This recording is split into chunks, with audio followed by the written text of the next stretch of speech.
नमस्कार, आप देख रहे हैं फर्स्ट बिहार झारखंड और आपके साथ मैं हूं देवाशीष कुमार।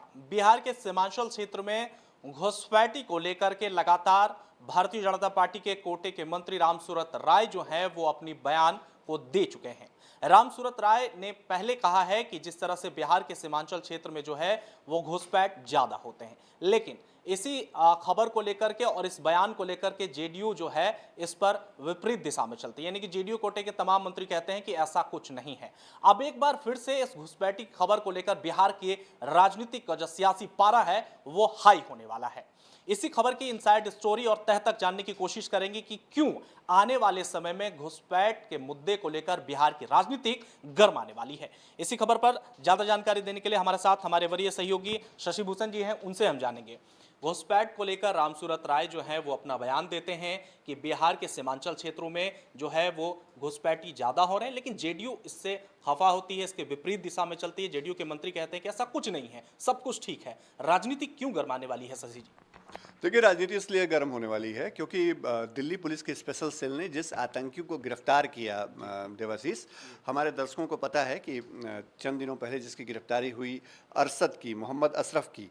मोहम्मद अशरफ के बारे में जो पहली जानकारी आई वो ये आई कि उसने बिहार के सीमांचल के इलाके से ही देश में एंट्री लिया।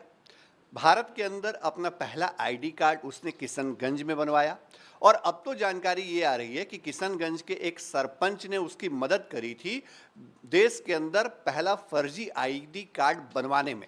मतलब भारतीय नागरिकता हासिल करने के लिए एक आईएसआई के एजेंट ने जिस रास्ते को चुना वो बिहार था, जिस जगह से उसने एंट्री ली वो किशनगंज था और किशनगंज में ही उसको बाज़ाब्ता वो सारे प्लेटफॉर्म मिल गए या वो पूरी सहूलियतें मिल गईं जिसके बूते वो भारत का नागरिक बन बैठा।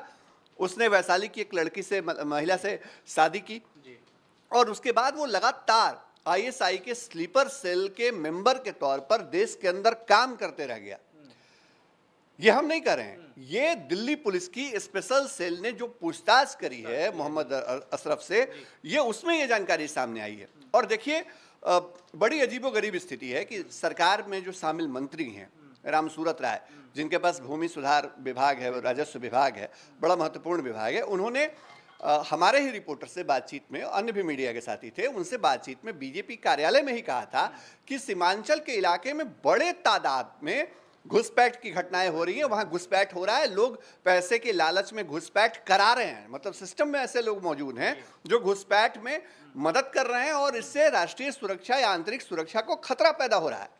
और आप याद करिए, जब रामसूरत राय ने ये बातें कही थी तो उस वक्त गुलाम रसूल बलियावी हैं, जेडीयू के एमएलसी, वो खड़े हो गए थे और उन्होंने कहा था कि सरकार में वो हैं, सरकार में शामिल हैं, आरोप क्या लगाना है, कार्रवाई करना चाहिए, बिहार में कोई घुसपैठ नहीं है।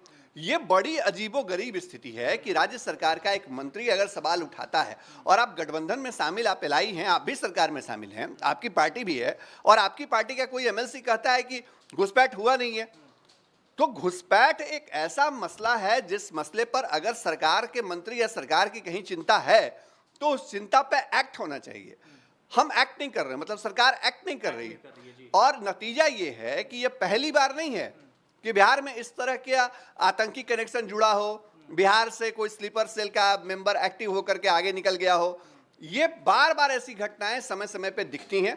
एक बार फिर ये मामला सामने आया है और इस बार बहुत बड़ी हैरत की बात है कि किशनगंज में एक सरपंच, ये जांच में बात आई है, किशनगंज में एक सरपंच ने मदद करी, उसने आतंकी मोहम्मद अशरफ का आईडी बनवाया। उस आईडी के बिना पे मोहम्मद अशरफ ने दिल्ली में आईडी बनवाया। खबरें ये भी हैं कि बहुत सारे युवकों से उसने संबंध बनाए, युवकों के साथ उसने दोस्ती की सबसे पहले और फिर जाकर के वो घुलता मिलता गया वहां पर और ये हुआ। लेकिन हम ये भी जानने की कोशिश करेंगे आपसे कि आखिर इस पूरे मुद्दे पर बीजेपी और जेडीयू की राह जो है वो अलग क्यों है? देखिए, एक बात को समझना होगा कि राष्ट्रीय सुरक्षा का मसला जो है, और या जो आप बीजेपी की जो विचारधारा रही है, उस विचारधारा में ये सब चीज़ें थोड़ी ऊपर हैं। आतंकी, घुसपैठ, इन सब मुद्दों पे बीजेपी के नेता मुखर होकर बोलते हैं। बिहार में भले ही जेडीयू बीजेपी के साथ अलायंस में हो, लेकिन हकीकत यह है देवाशीष कि जेडीयू ऐसे मसलों पर थोड़ी सी सॉफ्ट हो जाती है या उसका एटीट्यूड बहुत हार्ड नहीं होता है, जहां पर अल्पसंख्यकों के सवाल आ जाते हैं, जहां पर मुसलमान की बात आ जाती है। ये बहुत ईमानदारी से हम कह रहे हैं। और सीमांचल के इलाके में जो प्रभाव है वहां पर अल्पसंख्यक तबके का, और खासतौर पे बीजेपी के कुछ नेता जिस तरह कहते हैं कि वहां पे हिंदू अब अल्पसंख्यक हो गए हैं और वहां पर बहुसंख्यक तादाद में मुस्लिम हो गए हैं, तो वहां वो जाति की राजनीति दिखती है। वहां जेडीयू को ऐसा लगता है कि हमको थोड़ा सॉफ्ट कॉर्नर रखना चाहिए, वहां हमारा इससे जनाधार मजबूत होगा। ये अलग बात है कि उस इलाके में कभी माना जाता था कि राष्ट्रीय जनता दल का वर्चस्व रहता था, कभी कांग्रेस की कुछ सीटें वहां रहती थी, लेकिन अब तो वहां ओवैसी की पार्टी सक्रिय हो गई है। 5 विधायक वहां से जीत के ओवैसी का आ गए। लेकिन सवाल यहां राजनीति का नहीं है, सवाल यहां इस बात का है कि अगर राष्ट्रीय सुरक्षा को नुकसान है घुसपैठ जैसी घटना से, तो क्या हमने इससे सीख ली? क्या सरकार के मंत्री अगर इस तरह की आशंका जता रहे हैं तो सरकार में शामिल जो दूसरे दल के नेता हैं उनको इस पर बयान देना चाहिए या इसको गंभीरता से लेना चाहिए? क्या मंत्री रामसूरत राय जो बातें कह रहे हैं उन बातों को लेकर के सरकार के अंदर जो मीडिया में उन्होंने बयान दिया उस पर सरकार के अंदर कोई एक्ट हुआ? अगर हुआ तो उस पर आगे क्या एक्शन लिया गया? अगर हम बार बार इस स्थिति में आ रहे हैं कि बिहार के अंदर से अगर कोई एंट्री लेता है और वो इस तरह से स्लीपर सेल में एक्टिव होता है, तो हमारी भी तो नाक कट रही है ना, बिहार की नाक कट रही है, तो छवि खराब हो रही है। लेकिन ऐसे मसलों पे बिहार पुलिस का एक बयान हमको बता दीजिए। बिहार पुलिस का कोई अधिकारी, एडीजी, डीजीपी, कोई, ये इतना बड़ा आतंकी कनेक्शन निकला, इतना बड़ा मोहम्मद अशरफ का मामला आया, बिहार सरकार की तरफ से किसने, बिहार पुलिस की तरफ से किसने बयान दिया? किसी ने सुना? हमने तो नहीं सुना। तो ये क्या आखिर चीजें दर्शाती हैं? अब ये अलग बात है कि किशनगंज के एसपी हैं, उन्होंने मीडिया से बातचीत में कहा है, वो बहुत ज्यादा बोलने की स्थिति में नहीं है, जिले के एसपी हैं, लेकिन उन्होंने कहा है कि हमसे अगर जांच में सहयोग मांगा जाएगा तो हम करेंगे। जाहिर तौर पे वो अपनी चुनौतियां समझ रहे हैं, लेकिन जो सीमांचल के इलाके की स्थिति है उस बात को सारे लोग समझ रहे हैं, सरकार में बैठे लोग भी समझ रहे हैं कि वहां दरअसल क्यों कुछ सालों के अंदर जमीन के रेट इतने ज्यादा भाग गए, क्यों वहां जमीन, आप 1 कट्ठे जमीन की कीमत वहां करोड़ों में है। आप चले जाइए फारबिसगंज के इलाके में, अररिया के इलाके में, जोगबनी के इलाके में, वहां मुंह मांगी कीमत मिलती है जमीन की। क्यों मिलती है? कौन है देने वाले लोग? स्थानीय लोग तो देते नहीं हैं। ये वो लोग हैं जिनके पीछे कहीं ना कहीं एक बड़ा नेक्सस काम कर रहा है, जो देश विरोधी ताकतें हैं, उनके साथ शायद कोई फंडिंग वहां रिफ्लेक्ट कर रही है। इस बात की आशंका राष्ट्रीय सुरक्षा को समझने वाले विशेषज्ञ जता रहे हैं लगातार। लेकिन हम क्या एक्ट कर रहे हैं, सरकार क्या एक्ट कर रही है, ये हमको सोचना होगा। देवाशीष, तो फिर से एक बार क्या लगता है कि इस मुद्दे पर राजनीति गर्म होगी क्या? देखिए, एक बात तो साफ है, सीमांचल में घुसपैठ, सीमांचल में जो मुस्लिम आबादी को लेकर के राजनीति है बीजेपी की, वो छिपी हुई नहीं है। गिरिराज सिंह बोलते रहे हैं, हरिभूषण ठाकुर बचौल बोलते रहे हैं, रामसूरत राय ने उसी तरफ इशारा किया मंत्री होने के बावजूद।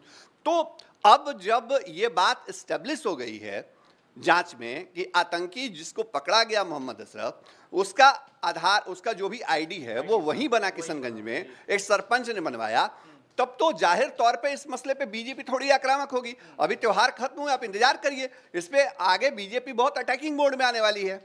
अब हो सकता है कि विधानसभा चुनाव है बिहार में, थोड़ी एकजुटता दिखानी है, साथ साथ चुनाव लड़ना है, चुनाव जीतना भी है, तो हो सकता है ये ठंडे बस्ते में भी राजनीति के लिहाज से ये चीजें चली जाए। लेकिन सरकार के स्तर पे शायद केंद्र सरकार भी इसको लेकर के गंभीर होगी आगे आने वाले वक्त में, और नीतीश सरकार को भी सोचना होगा कि आप सॉफ्ट कॉर्नर लेकर के या बहुत सॉफ्ट होकर के आप इन चीजों का मुकाबला नहीं कर सकते हैं। इससे राष्ट्रीय सुरक्षा को भी खतरा है, और इस तरह का अगर कनेक्शन सामने आता है तो बिहार की फजीयत भी होती है। जी, शुक्रिया तमाम जानकारी के लिए। तो साफ तौर पर जिस तरह से आतंकी कनेक्शन के लिए बिहार पर एक बार फिर से प्रेशर पड़ा है, और बीजेपी कोटे से मंत्री रामसूरत राय ने कह दिया कि बिहार के सीमांचल का जो क्षेत्र है वो उसमें घुसपैठियों की तादाद जो बढ़ गई है। लेकिन जेडीयू ने, जैसा कि मैंने पहले आपको बताया कि जेडीयू के तमाम नेता या फिर जो मंत्री हैं ये इस पूरे मुद्दे पर कुछ भी बोलने से इनकार कर रहे हैं। लेकिन हमने इस खबर के जरिए आपको ये बताया कि आने वाले समय में ये मुद्दा जो है वो बड़ा बनने वाला है, और इसको लेकर बिहार की राजनीति जो है वो गर्म आ सकती है। खबर कैसी लगी जरूर बताइएगा, और अगर अभी तक आपने हमारे चैनल को सब्सक्राइब नहीं किया है तो जरूर कर दीजिए। नमस्कार।